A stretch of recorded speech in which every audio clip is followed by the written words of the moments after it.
ak léegi ay nit ñu ngi koy subir toujours te Sénégal nag jàpp nañu képp kuy sénégalais li la yoon may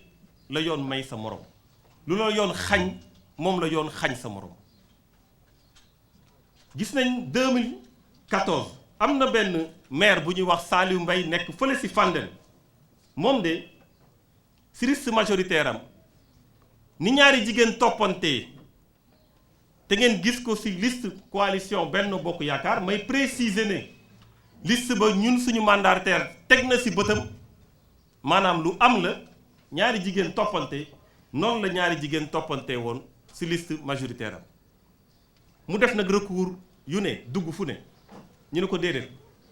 yoon metti na trop waaye yoon nag mooy yoon dañ lay teg yoon kooku muñ xam ne yoon moo tegu ci kaw. ñu jëm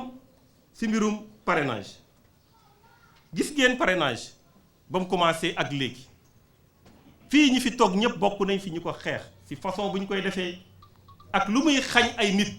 seen droit ngeen gis 2019 mu am ñu mu xañ bokk ci élection présidentielle yi teg ngeen ci seen bët. élection yii mu am ñoo xamante ne ñu ngi tey yóbbu seen dossier ci tribunal waaye xaña guum nañ leen bokk ci élection yi waaw dañuy fàttali ne bu ku mel nii ànd nawle bu sëriñ boobu nga xamante ne secteur économique bi national muy branche bu am solo ñu ne dañuy jug am teewaay ci assemblée nationale ñu ne leen déedéet seen parrainage baaxul ñu obligé di def ay recours pour loolu ñu dindi ko. ku mel ni coalition gëm sa bopp bu Bougane Gueye Dany ku mel ni coalition bu jàmm gox yi bu ñoom Fadel Barro nga xamante ne bokkoon nañu ci élection locale yii am ay résultats ñu ne leen déedéet seen parrainage matul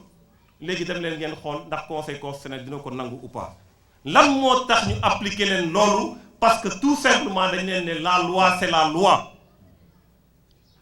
mënuñu romb lu dul lu loi wax ñoom ñu nangu ko avec dignité def seeni recours di wax ak population yi. nappkat yi nga xamante ne ñëpp xam nañ coono yi ñu nekkee ci Sénégal ñu ne ñoom dañuy def seen coalition teewal seen bopp lu la kenn mënal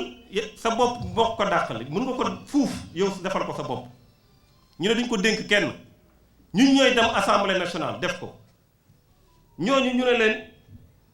doo leen dem parce que am ngeen 15 millions de waaye ni ngeen indee 15 millions bi moo baaxul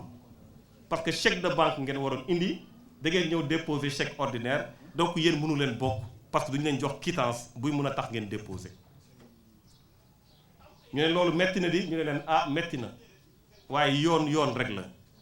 lu dul yoon du yoon. Aar Sénégal nag ba mu xamee loolu ñun de bañ ne bërëb temps bi gàtt lool ndax ñëpp xam nañ ne temps bu gàtt lañ defee coalition bi dañoo tënku ci respecter yoon xool yoon lan la ñu may ñu def ko lan la ñu xañ ñu moytu ko ci loolu la ñu tënku Aar Sénégal. waa Aar Sénégal nag malgré loolu yoon boobu xañ nañu lu bëree bëri ñu muñ ko xam ne yoon la rek waxuñu ko métti lu wuñ ko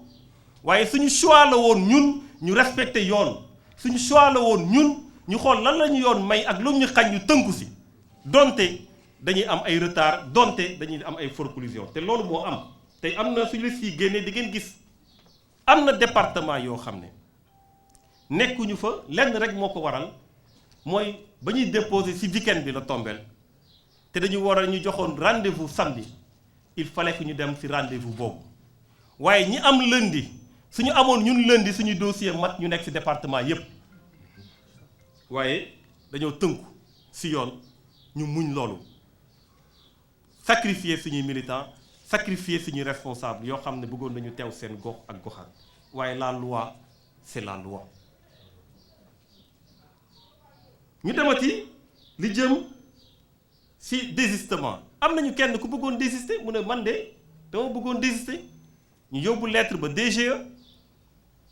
ñu ne ñu mënuñu désister mënul nekk loi bi prévoir ko loolu it ñu jël lu ñu neex ak lu ñu naqari ñu muñ continuer liggéey bi ñu jàpp nag ne ñun de yaakaar naa ne kenn dàq ñoo wax de yaakaar naa ne kenn ëpp ñoo fit de ci dëkk bi waaye comme dañoo jàpp ne dañoo war a respecter loi ñu tënku ci loi boobu moo tax ñu wax na ñëpp rek tënku ci loi ndax loi moom suñ ko xasee ba yëkkati su dee ku ne sa bëgg-bëgg ngay doxal kon anarchie mooy am ci réew mi moo tax loolu moo tax Aar Sénégal ñu ne nañu respecter loi boobu waaye nag di artu du artu bu baax am na ñoo xam ne su yi amee rek dafa mel ni seen traite la maanaam dinañ ci wax ba wax ci lu ëpp dugg ci loo xamante ne musiba la bëgg a indi réew mi parce que ku naan nañu bàyyi loi fële dawal lay wala dawal lële waxoo loo xam ne moo méngoo ak yoon moo tax ñuy artu nag wax ne loi bi ni ñu koy appliquer ci ñeneen ñi ba mu metti loolu ci ñoom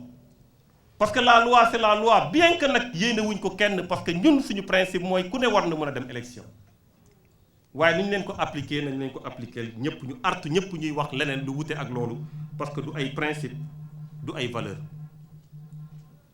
moo tax tamit ñu bëgg a wax opinion ñu xam que ne loi électorale bi moom dafa leer xam nga lu jëm ci parité bi article bu ñuy wax L149 alinéa 6 ci tënk ni mu waxee ne góor na jiitu jigéen topp walla jigéen jiitu góor topp ñu alterner loolu leeral na ko bu leer nañ ba mu jógee ci loolu ñu dem ci beneen article boo xam ne dañ koy wax L178 mu ne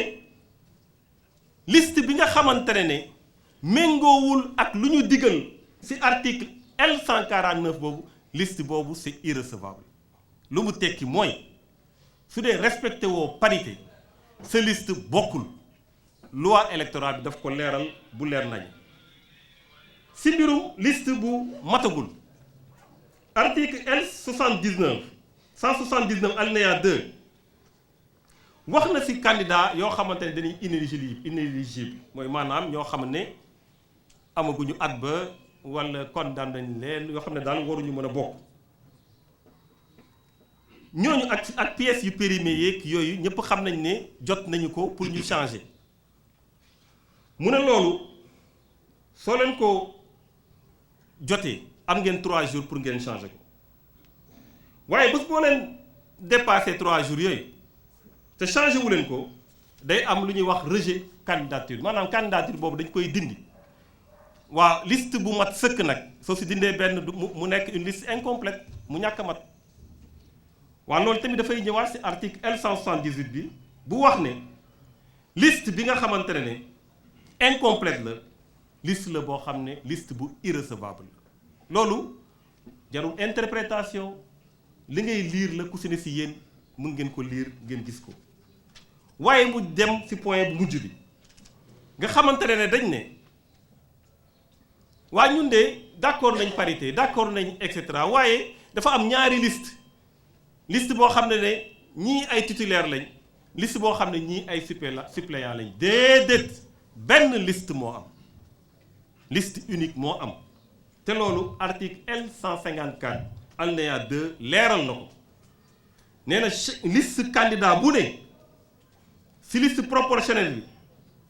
day am liste candidat day am candidat suppléant yoo xam ne 50 lañu maanaam benn liste la day am ay titulaire dafa am ay suppléant waaye benn liste la su dee irrecevabilité dal na ci liste ba ci liste suppléant yeeg titulaire yi yëpp lay dal loolu tamit leeral nañ ko code bi leeral na ko. Aar Sénégal nag mu ngi jël à témoin sénégalais yi nekk fii ci bitim réew ñi nga xamante ne ñoom ñoo yor àdduna xamal leen na leen li am ci suñu loi jarul ñu koy interpréter lu leer naññ la waaw loolu nag su amee waxtaanu suuf déggoowu suuf defal ma lii ma defal la lële Aar Sénégal du ko nangu tey du ko nangu suba Aar Sénégal du ko nangu tey du ko nangu suba loolu ñu ngi koy wax opinion nationale wax ko opinion internationale parce que lii war a tax yoon dox pour ñu fi cité ñëpp te ñu nekk ay sénégalais comme ñëpp noonu la war a taxee yoon dox pour képp koo xamante ne jalgati nga yoon. Aar Sénégal nag mu ngi jeexal pour wax ne élection législative yii ñu jëm muy 31 juillet suñ ko waxee sénégalais yu bëri xam ko parce que du rendez-vous acteurs politiques yi rek rendez-vous population yi la ba pare parce que ñoom ñoo faloon pour 5 ans ñoom ñooy xool nan la ñuy falaatee rendez-vous boobu nañ ko respecté ñu def ko le 31 juillet bi nga xamante ne moom lañ prévoir ci calendrier électoral bi loolu laa ci bëggoon wax ci faram fàccee ci wolof maa ngi gërëm ñëpp maa ngi sant ñëpp jërëjëf. Merci beaucoup Thierno Bocoum. Jërëjëf.